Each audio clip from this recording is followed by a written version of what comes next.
नमस्कार दोस्तों, मैं ऋषभ मल्होत्रा आपका स्वागत करता हूं कहानी क्राइम की के एपिसोड नंबर 11 में। आज की कहानी उत्तर प्रदेश के सबसे बड़े शहर कानपुर की है। इसी कानपुर शहर में एक लोकेलिटी है नौबस्ता। इस नौबस्ता इलाके में एक परिवार रहता था, शर्मा परिवार। उसी शर्मा परिवार में सबसे बड़ा बेटा प्रतीक शर्मा, जो कि इस फैमिली में सबसे बड़ा बेटा है, उसी की आज ये कहानी है जो मैं आपको सुनाने जा रहा हूँ। प्रतीक शर्मा अपने 2 छोटे बच्चे और बीवी के साथ इसी नौबस्ता इलाके में रहा करता था। उसकी बीवी का नाम नेहा शर्मा था।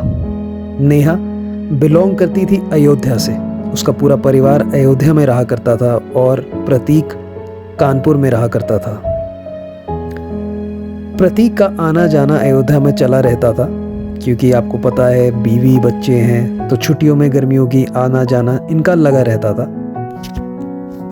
तो हुआ यूं कि ये बात है मार्च 2024 की। प्रतीक अपनी बीवी बच्चों के साथ अयोध्या गया हुआ था और कुछ दिनों तक वहीं रुका। इसके बाद 12 मार्च की तारीख आई। ये गया था अपने बीवी बच्चों के साथ, 2 या 3 मार्च की बात है ये। और 12 तारीख को जब 12 मार्च आई तब नेहा वापस लौटी अपने ससुराल कानपुर, और वापस आके उसने बताया मेरे पति अयोध्या में ही रुक गए हैं और उनको लौटने में 3 दिन लगेंगे अभी। ये सुनकर प्रतीक के घर वाले चौंक गए और उन्होंने सोचा कितनी अजीब बात है, बच्चे बहू घर लौट आए और बेटा ससुराल में ही है अभी तक।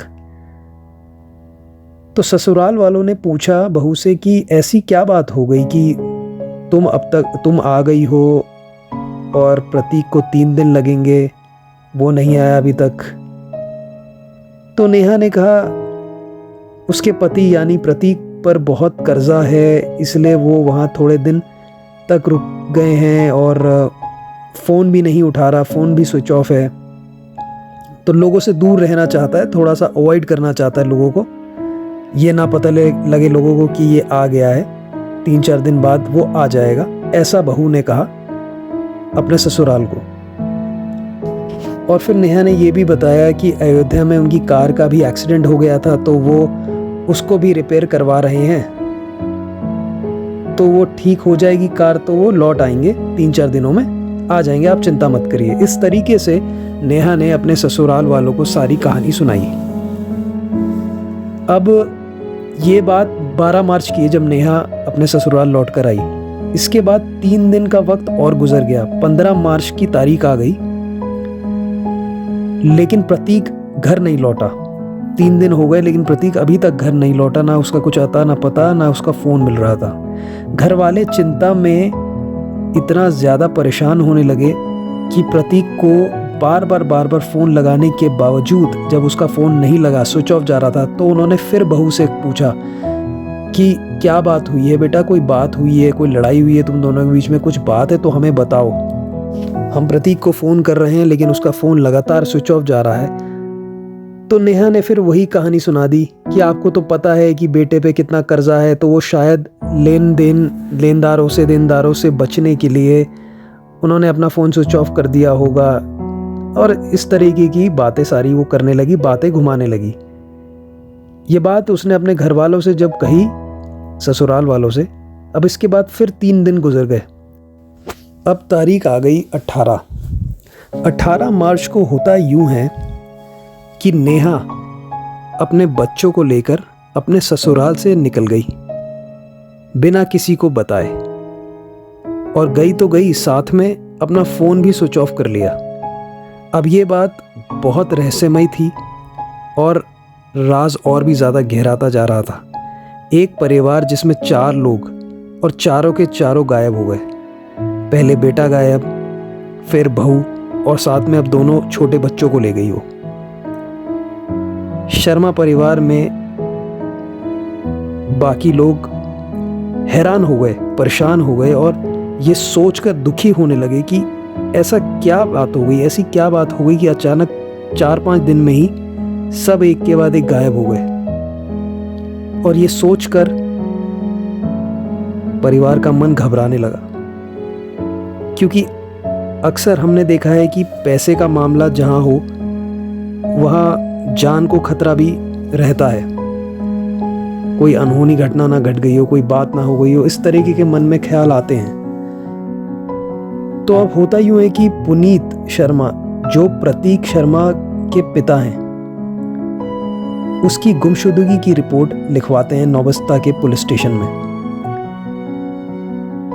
जब पुनीत शर्मा, जो पिता है प्रतीक के, उन्होंने देखा कि एक एक करके सब गायब हो गए हैं और उनको कुछ अपने बेटे का पता नहीं लग रहा है, तो उन्होंने फैसला किया कि पुलिस थाने जाके वो रिपोर्ट दर्ज कराएंगे। तो पिता ने पुलिस को रिपोर्ट लिखवाई। उसमें उन्होंने सारी बातें लिखी कि मार्च की शुरुआत में कैसे कैसे बहू और बेटा और बच्चे अयोध्या गए, फिर बहू वापस लौट आई लेकिन बेटा नहीं लौटा और उसका फ़ोन भी स्विच ऑफ जा रहा था।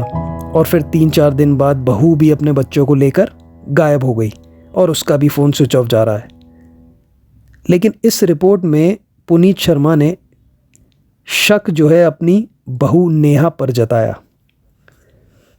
क्योंकि घर में, परिवार में सबको एहसास हो रहा था कहीं ना कहीं कि नेहा कुछ छुपा रही है हमसे, कुछ गड़बड़ बात है। तो उन्होंने अपना शक जताया और जो रिपोर्ट लिखवाई पुलिस थाने में, उसमें साफ साफ लिखवाया कि हमको हमारी बहू पे पूरा शक है।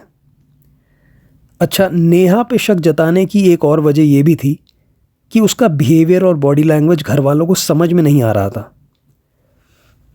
पति का साथ आमतौर पे वाइफ छोड़ती नहीं है, और अगर पति मुसीबत में हो तो पत्नी साथ खड़ी रहती है, लेकिन यहाँ तो पत्नी अपने पति को छोड़कर आ गई और उसके बाद कुछ दिनों बाद फिर खुद गायब हो गई। और ससुराल वालों को भी नहीं पता लगा, किसी को कुछ नहीं पता लगा। सबको बस ये फील हो रहा था कहीं ना कहीं ये कुछ छुपा रही है। तो ये सारी चीज़ें और भी गहराई और भी रहस्यमयी बात की तरफ इशारा कर रही थी। तो इसीलिए ससुराल वालों ने प्रतीक की गुमशुदगी में अपनी बहू नेहा पे शक जताया। अब पुलिस ने जब इन्वेस्टिगेशन शुरू की और जांच बढ़ाई, टेक्निकल तरीके से सारी अपनी जांच, फ़ोन वगैरह टैप वगैरह किया, सारी चीज़ें चेक करी। पुलिस ने जब अपनी इन्वेस्टिगेशन में कॉल डिटेल्स निकलवाई नेहा की, तो पुलिस ने ये देखा कि नेहा के फ़ोन पे एक कॉल आती है बार बार और घंटों उस नंबर से उसकी बात होती है। नेहा भी कॉल करती है उस नंबर पे और उसको कॉल बैक भी आता है, कॉल भी आता है वहाँ से, लेकिन वो नंबर प्रतीक का नहीं है, किसी और आदमी का है। पुलिस यही सोच में थी कि एक शादीशुदा 2 बच्चों की माँ अपने पति के अलावा किससे सारा दिन 3-3, 4-4 घंटे बात करती है और वो कौन है। पुलिस ने जब उस नंबर का पता लगाया तो पता चला कि वो नंबर एक अनजान शख्स जिसका नाम आयुष शर्मा है उसका था। पुलिस ने अब आयुष शर्मा के बारे में जानकारी जुटानी शुरू की कि कौन है ये। लेकिन अब एक बात साफ थी कि नेहा का इस आयुष शर्मा से कोई ना कोई संबंध तो ज़रूर है। पुलिस ने काफ़ी मेहनत के बाद, मशक्क़त के बाद जब इसके नंबर को ट्रैक किया आयुष के और इसके बारे में पता लगाया और देखा कि वो कहाँ पर है, उसको इंटरसेप्ट किया और इंटरसेप्ट करके पकड़ लिया फाइनली, तो पुलिस ने उसको अपने पुलिस स्टेशन ले जाकर उससे जब पूछताछ करी तो शुरुआत में आयुष ने माना ही नहीं कि उसकी बात नेहा से होती है।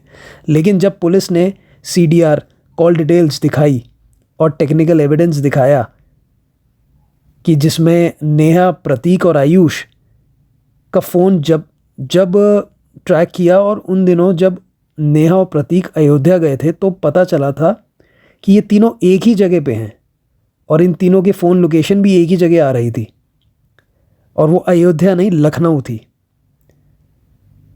तब आयुष टूट गया और उसने कबूला कि हाँ, नेहा उसकी प्रेमिका है और ये भी बताया नेहा कहाँ है अभी। पुलिस ने नेहा को भी फिर गिरफ्तार कर लिया और फिर जब सख्ती से पूछताछ करी इन दोनों से तो इन दोनों ने कबूला कि प्रतीक की हत्या इन दोनों ने ही करी है, और ना कि सिर्फ हत्या करी है, उसका अंतिम संस्कार करके लाश को जला दिया है। अंतिम संस्कार करना इतना आसान नहीं है। मर्डर करके शमशान घाट जाकर इस तरह से साजिश रचना अक्सर कहीं सुना नहीं है, क्योंकि ऐसा होता नहीं है, क्योंकि अंतिम संस्कार के लिए डेथ सर्टिफिकेट चाहिए और पुलिस की और डॉक्टर्स की तहकीकात के बिना ये डेथ सर्टिफिकेट ऐसे मिलता नहीं है। तो खैर, पुलिस ने जब सख्ती से पूछताछ करी इन दोनों से, तो पूरी कहानी जो नेहा और आयुष ने सुनाई वो इस तरह से है। साजिश के तहत नेहा प्रतीक को अयोध्या नहीं बल्कि लखनऊ ले गई थी, और जिस होटल में इन्होंने चेक इन किया था उसी होटल में आयुष पहले से ही मौजूद था। आयुष भी मेडिकल फील्ड से था, तो मेडिकल सप्लायर था, और प्रतीक भी मेडिकल शॉप चलाता था। तो इन दोनों की पहले से ही दोस्ती यारी थी, जान पहचान थी। जब उस होटल में प्रतीक की मुलाकात आयुष से हुई तो आयुष ने प्रतीक को ड्रिंक्स के लिए इनवाइट किया, क्योंकि यही आयुष और नेहा की प्लानिंग थी कि प्रतीक को ड्रिंक्स के लिए इनवाइट करेंगे और उस ड्रिंक में जहर मिला देंगे। दरअसल आयुष को मेडिकल फील्ड में होने की वजह से सारी जानकारी थी, और उसने अल्कोहल को ऐसा मिक्सिंग करी, उसमें ऐसा कॉकटेल बनाया जिसमें उसने 8-10 नींद की गोलियां भी डाली, और 2-3 तरीके के अल्कोहल को मिलाकर उसने एक ऐसा सेडेटिव ड्रिंक बनाया जो पूरा जहर का काम करता, और जो काफ़ी था प्रतीक की जान लेने के लिए।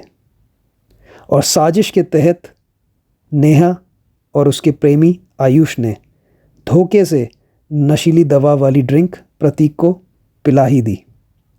और जब प्रतीक की तबीयत बिगड़ने लगी तो इंतज़ार करने लगे कब उसकी सांसें थम जाएं, और जैसे ही उसकी मौत हो गई, ये दोनों प्रतीक को लेकर फ़ौरन लखनऊ के एक हॉस्पिटल में पहुंच गए।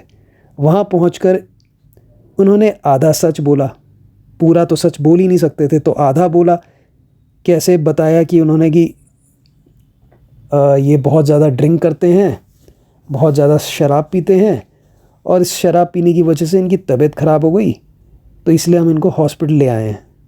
हॉस्पिटल वालों ने भी जब बॉडी देखी तो देखा हाँ भाई वाकई में शराब पी हुई है, और लेकिन शरीर में जान नहीं है, और हॉस्पिटल वालों ने बोला कि इनकी मौत हो गई है। इस मौत की खबर सुनते ही इन दोनों ने नाटक शुरू कर दिया रोने का। नेहा ने हॉस्पिटल वालों को बताया मैं प्रतीक की बीवी हूँ, और आयुष ने बताया मैं भाई हूँ, और दोनों खूब नाटक करने लगे रोने पीटने का कि हाय ये क्या हो गया, कैसे हो गया, दिखावा करने लगे। और अब आप कमाल देखिए, हॉस्पिटल वालों ने भी पुलिस को सारी जानकारी भी दी, और बॉडी का पोस्टमार्टम भी हो गया, और पोस्टमार्टम होने के बाद डेथ सर्टिफिकेट भी जारी कर दिया नेहा को हॉस्पिटल वालों ने। लेकिन पोस्टमार्टम में जहर जैसी कोई चीज़ सामने नहीं आई, ना ही बॉडी पे कोई निशान था जिससे कोई फाउल प्ले सामने आ सके। प्रतीक ने जो जहरीला कॉकटेल बनाया था उसकी बदौलत प्लान एकदम सही जा रहा था, लेकिन कहते हैं ना जुर्म की भी उम्र होती है, जुर्म की उम्र लंबी नहीं होती। और इन दोनों को कैसे गिरफ्तार किया पुलिस ने, कैसे क्या हुआ, ये कहानी मैं आपको बता चुका हूँ। तो यही थी आज की कहानी। मिलते हैं नेक्स्ट एपिसोड में, तब तक होशियार रहिए, सतर्क रहिए। नमस्कार।